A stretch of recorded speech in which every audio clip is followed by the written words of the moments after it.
Om Swastiastu. Perkenalkan, nama saya I Gusti Ngurah Halid Arya Kusuma Putra. NIM 2011011016 dari kelas A. Baik, di sini saya akan menjawab soal-soal ujian akhir semester dari dasar-dasar bimbingan konseling. Soal yang nomor 1. Apa nama bahan belajar yang sudah dibaca? Bahan belajar yang sudah dibaca adalah buku dasar-dasar bimbingan konseling yang seperti ini. Baik, soal yang kedua, bagaimana bunyi kata pengantar buku yang sudah dibaca? Kata pengantar yaitu puji syukur kami panjatkan kehadapan Tuhan Yang Maha Esa atas rahmatnya, maka buku dasar-dasar bimbingan konseling ini selesai tepat pada waktunya. Buku ini sangat dibutuhkan oleh mahasiswa untuk meningkatkan kualitas pelayanan sebagai seorang konselor sejati.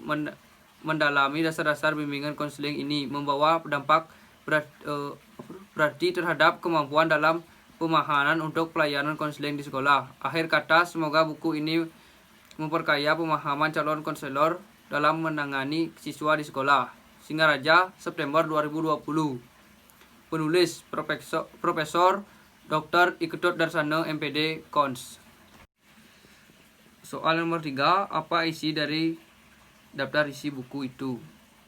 Daftar isi yang pertama, bab 1, dasar-dasar bimbingan konseling, yaitu pendahuluan, pengertian dasar-dasar, pengertian bimbingan, pengertian konseling, tujuan bimbingan konseling, fungsi bimbingan konseling, asas-asas bimbingan konseling, peran dan fungsi.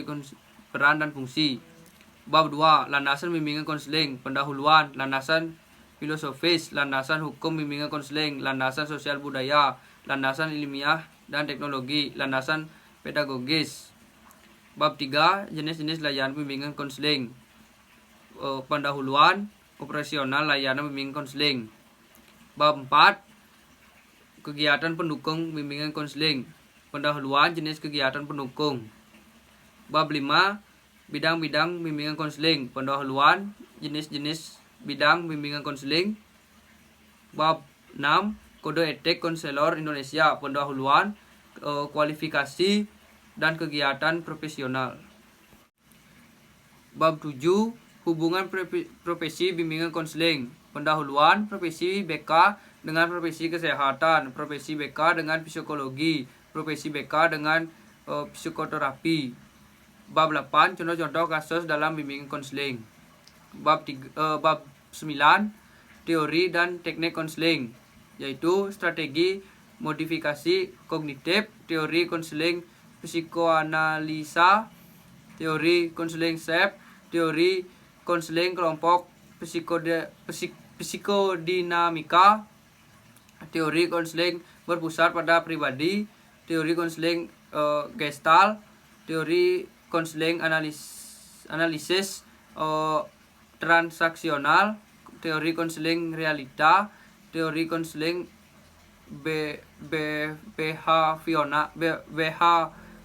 behavioral, teori konseling rasional emotif. Bab 10, sejarah konseling dan akar fisiologinya. Bab 11, konseling perkembangan profesi. Bab 12, spesialis dalam konseling. Bab 13, asosiasi profesional standar dan kredensial. Bab 14, tantangan legal dan etika konseling. Soal nomor 4, apa landasan dari MK dasar-dasar BK? Yaitu yang pertama, landasan filosofis, yang kedua landasan hukum bimbingan konseling, yang ketiga landasan sosial budaya, yang keempat landasan ilmiah dan teknologi, yang kelima landasan pedagogis. Soal nomor 5, yaitu apa saja asas dari bimbingan dan konseling? Jelaskan.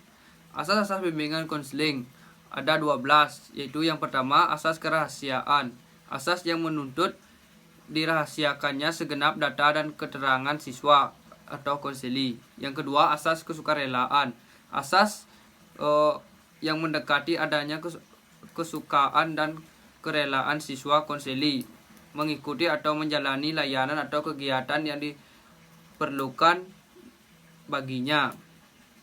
Yang ketiga, asas keterbukaan, yaitu asas yang menghendaki agar siswa konseli yang menjadi sasaran layanan atau kegiatan bersikap terbuka dan tidak berpura-pura.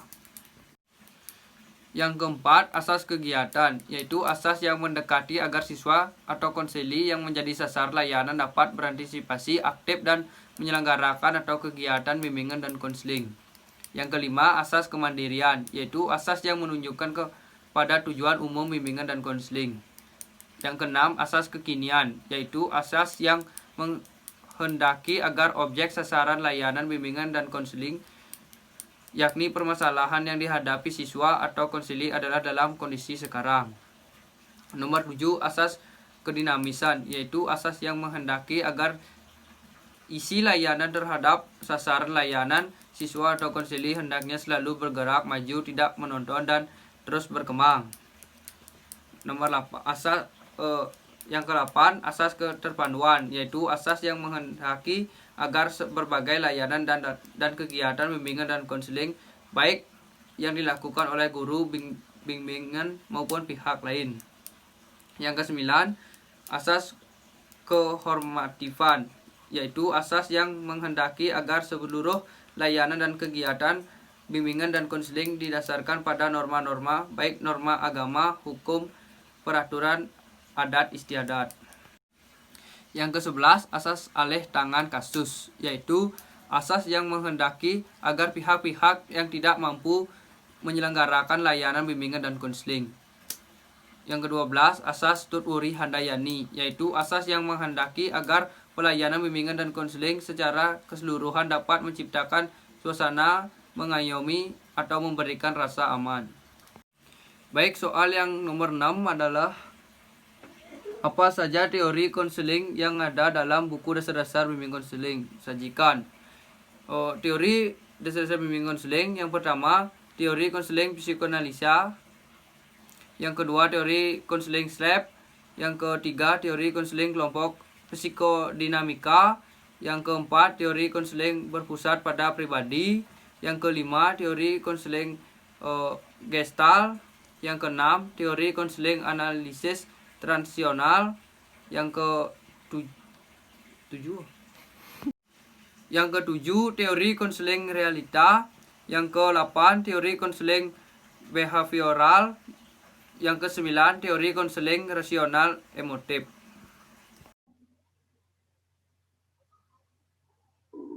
Baik, saya akan menjawab pertanyaan nomor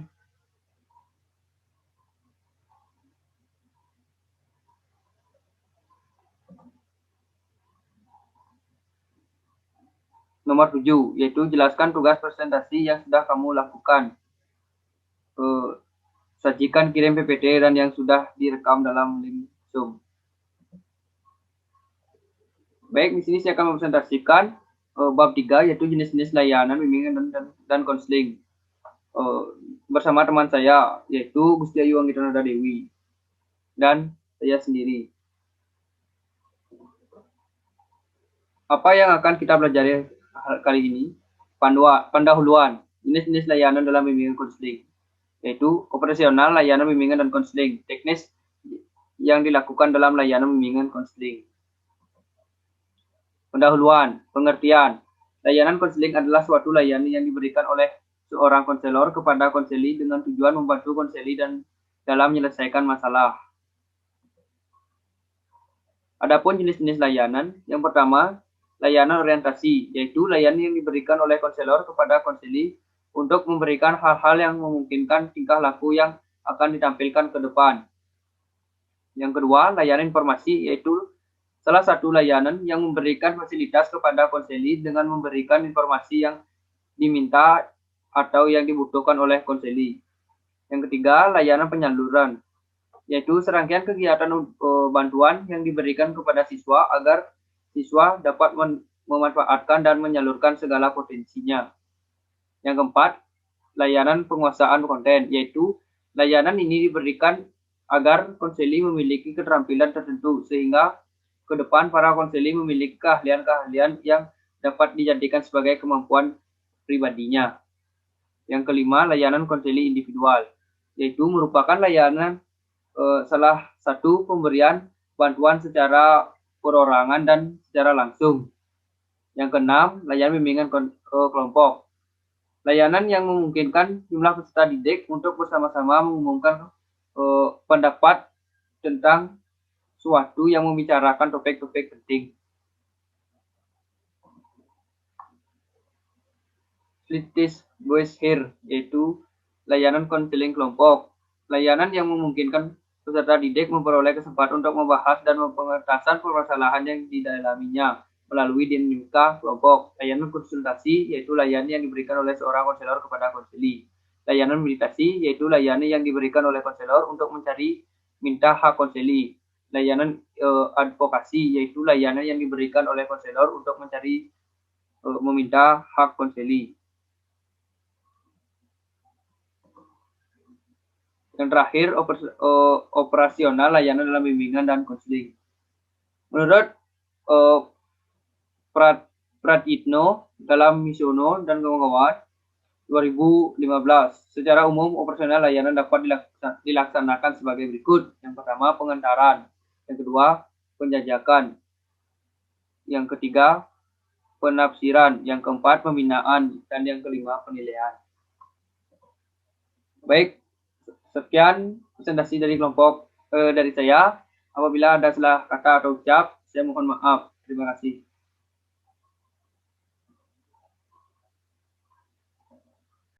Baik, di sini saya akan menjawab pertanyaan nomor 8, yaitu jelaskan pilihan kamu menjadi guru BK atau konselor. Beri alasan rasional. Pilihan kamu menjadi jatuhkan pilihan pada profesi konselor.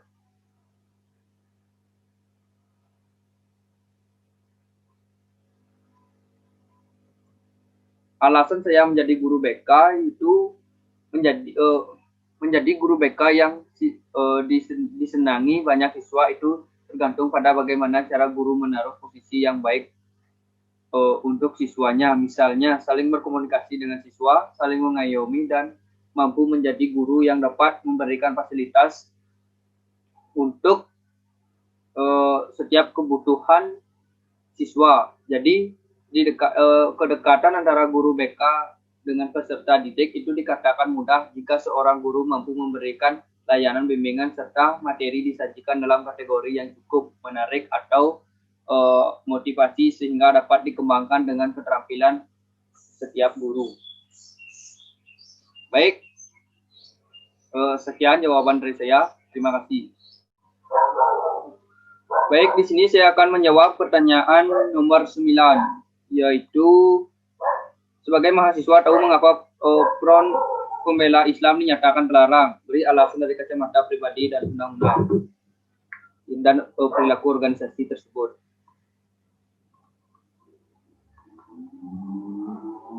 Alasan saya, organisasi ini sudah sama dengan tingkat teroris.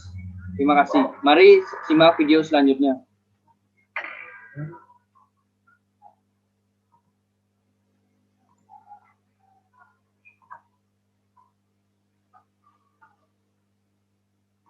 Pemerintah mengumumkan status hukum Front Pembela Islam atau FPI sebagai organisasi massa atau ormas. Menteri Koordinator Bidang Politik, Hukum, dan Keamanan, Mahfud MD, menyebutkan bahwa Front Pembela Islam tidak boleh lagi beraktivitas atau melakukan kegiatan dalam bentuk apapun. Lantas, apa alasan pemerintah membubarkan FPI? Mahfud mengatakan bahwa FPI sejak tanggal 20 Juni 2019 secara de jure telah bubar sebagai ormas. Alasan FPI dibubarkan yakni karena sudah tidak mempunyai lagi kekuatan hukum sebagai organisasi atau ormas. Mahfud MD mengutip peraturan UU dan sesuai putusan MK nomor 82 PUU 11 tahun 2013 tertanggal 23 Desember 2014. Ia pun menegaskan pemerintah melarang aktivitas FPI. Mahfud sebelumnya mengungkap bahwa pemerintah menganggap FPI tidak ada karena ormas tersebut belum memperpanjang surat keterangan terdaftar di Kemendagri. Hingga kini FPI belum melengkapi persyaratan sehingga belum mengantongi perpanjangan izin. Diketahui dalam konferensi pers tersebut hadir pula oleh Menteri Hukum dan HAM Yasona Lauli, Menteri Dalam Negeri Tito Karnavian, Kepala Staf Presiden Muldoko, Jaksa Agung ST Burhanuddin, kemudian Kemudian turut hadir Menteri Komunikasi dan Informatika Johnny G. Plate, Panglima TNI Marsikal Hadi Cahyanto, Kapolri Jenderal Idam Aziz, hingga Kepala Badan Intelijen Negara Budi Gunawan.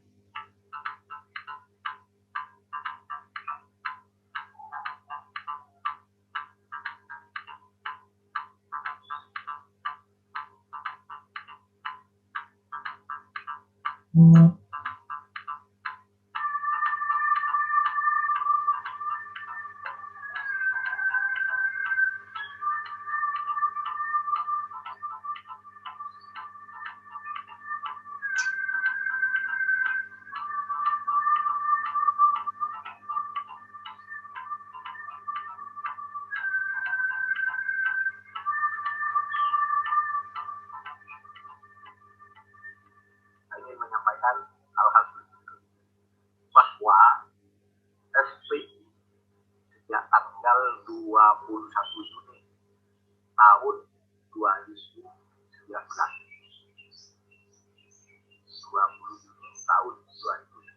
secara de jure telah bubar sebagai ormas, tetapi sebagai organisasi FPI tetap melakukan aktivitas yang melanggar ketertiban dan keamanan dan bertentangan dengan hukum, seperti tindak kekerasan, sweeping atau razia secara berlebihan, provokasi, dan sebagainya. Berdasar peraturan perundang-undangan dan sesuai dengan putusan MK nomor 82 PUU 11/2013 tertanggal 23 Desember tahun 2014, pemerintah melarang aktivitas FPI dan akan menghentikan setiap kegiatan yang dilakukan FPI karena FPI tidak lagi mempunyai legal standing baik sebagai ormas maupun sebagai organisasi biasa. Demikian Tribunnews Update kali ini, nantikan berita yang lainnya hanya di tribunnews.com. Terima kasih sudah nonton.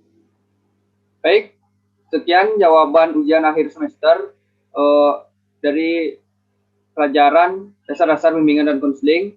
Apabila ada salah kata atau ucap, saya mohon maaf. Saya akhiri dan tutup dengan Pramu Santi. Om Santi Santi Santi Om.